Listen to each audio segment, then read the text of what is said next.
Everybody dreams of going viral at some point. They look at the internet, they look at YouTube, you see a video with millions and millions of views for something trivial. Someone bit my finger, someone fell off a roof, someone did a weird funny dance. And that dream of a viral video is something that fuels people, whether it's for fame, whether it's for money, whether it's brand awareness, whether it's sales, whether it's sponsorships, a new career, some kind of celebrity. But there's some good and bad points about going viral on YouTube. Let's talk about the ugly truth of going viral on YouTube. Good! A video that it goes viral can really skyrocket your channel. You could be churning content out on a regular basis and then all of a sudden one video goes viral and bang!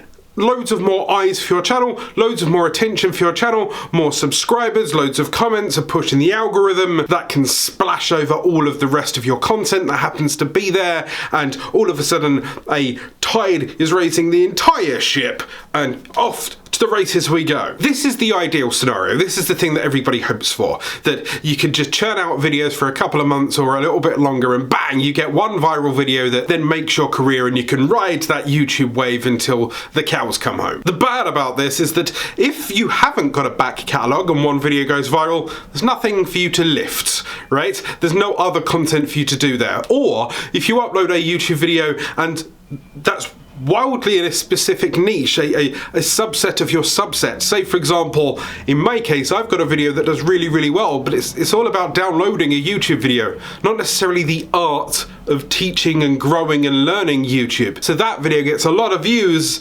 but not necessarily that 100% the audience that I would desire to collect. If you're clever, you can funnel that traffic into other videos to get other people to watch the stuff that you want to watch, but in some cases it could be wildly disorientating. There is a YouTube creator and educator called Annie Dube, who is a fantastic educator, and what she does is gives the personal and a humanized approach to YouTube education and learning. She does it fantastically well with huge heart for the content and itself, but initially when she uploaded that video, that was an outlier on her channel. She'd been doing more lifestyle content. So to be thrust into the eye of everybody as a YouTube expert and making YouTube formulas and YouTube algorithm videos, that kind of disorientated her, as that's not how she had perceived her channel to be. She even went out of the way to start a second channel to kind of sideline that YouTube educational content, but that didn't work either. She's now fully embraced the YouTube educator moniker, and now she's doing fantastically well. That's the power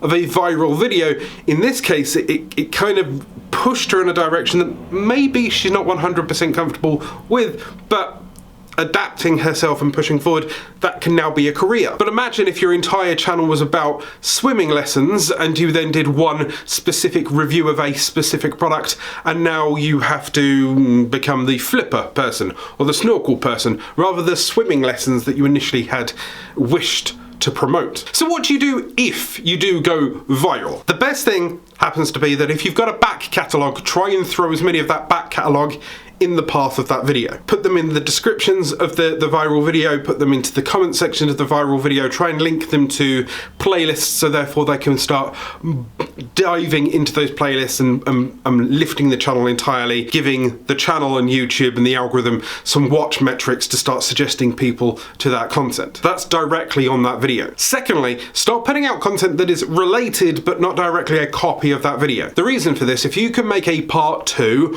or a slight twist and tweak to the main concept. So for example, your video is all about planting seeds for grass in your front lawn. You could now do videos on how to maybe maintain that, or how to cut it, or how to feed it. These then assist those and could be suggested to relevant audiences, suggested audience, connected audiences to that video, and then hopefully lift up and suggest each other against each other. Alternatively, if your channel is wildly different to that specific video and you're okay with it, double down into that new topic. Start making videos around that topic that assist it. Because if they're related, then they could be suggested against it, and once again, this generates a view watch time loop.